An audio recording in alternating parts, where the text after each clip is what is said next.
Okay, station 10. First of all, thank you for making our lives better. My name is Bogumil Baranowski. I'm a founding partner of Sikas Associates in New York. We manage multi-generational family fortunes, hence my question. Mr. Buffett, in 1976, in your tribute to Benjamin Graham, you wrote, Walter Lippmann spoke of men who plant trees that other men will sit under. Ben Graham was such a man. You're both such people. Could you share with us your 100-year vision for Berkshire? It's a question to you both. Yeah, I would like to add one thing about Ben Graham. Ben Graham did all kinds of things for me, and he never expected one thing in return. I mean, just, you name it, and he did it. And there wasn't any hidden, or a hint, I should say, of anything he expected in return. And I checked. Well, he wrote a book in 1949 that, in a sense, said to me in very persuasive terms that what I'd been spending the previous 8 or 9 years working at and loving was all wrong. And that book has been, I check it every now and then on Amazon to where it ranks. And, Amazon ranks hundreds and hundreds and hundreds of thousands of books by sales. And Ben Graham's book has been up there like number 300 or 350 or something like that forever. And there isn't any book like it. I wrote HarperCollins a note the other day because they're bringing out another edition. And I asked them how many copies have been sold, and they said the records didn't go back far enough, but they had 7.3 million copies of this little book that changed my life, and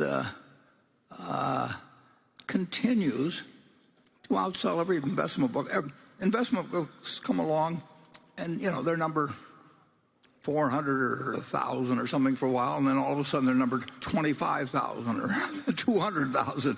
And this book, in how many areas can you find any book that has had that sustained position? You go back and look at number 1 at 1950 or number 2 or number 3, and you look at in 51 and 52, they don't continue.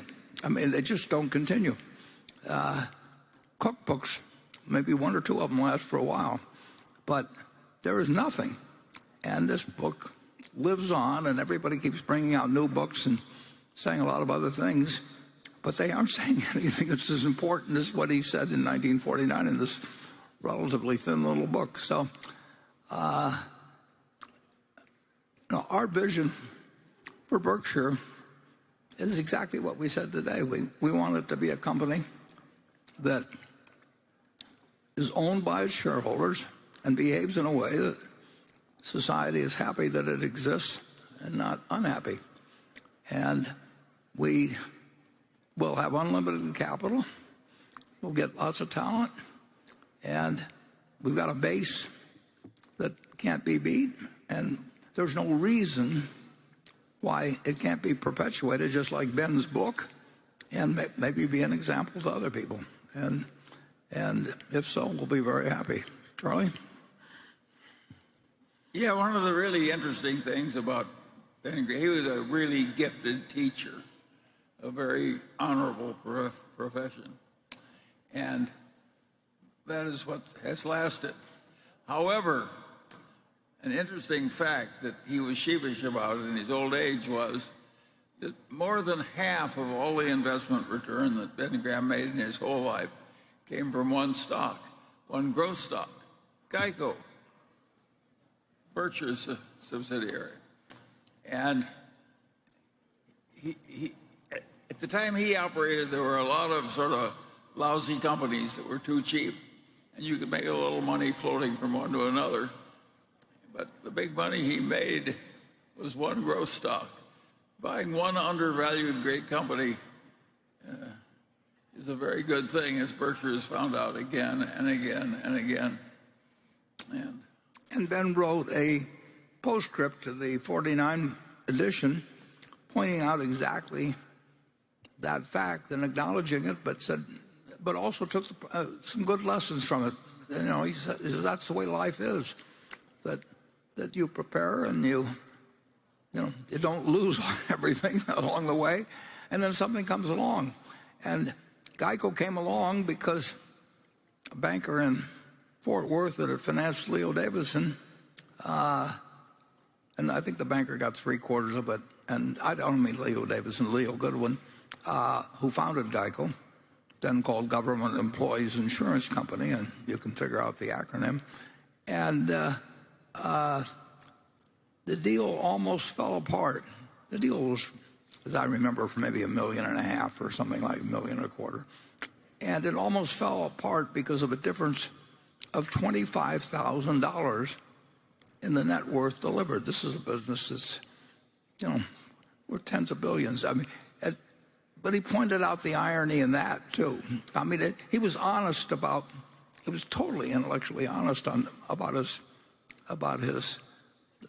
the failings, but also the strengths of his approach, and that to some extent, Charlie and I have seen that in our lives. I mean, that sort of the prepared mind, the willingness to act when you need to act, and the willingness to ignore it, every salesman in the world, and the imperative to ignore them, and it's one or two things that make the right decision. If you make the right decision on a spouse, I mean, you've won the game.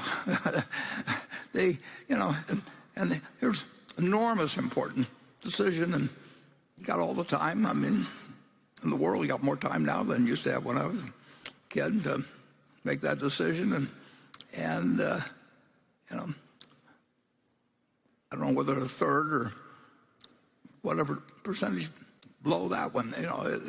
It is really interesting. The thing to do is just keep trying to think things through and not do too many stupid things, and sooner or later you have a Lollapalooza, as Charlie would say.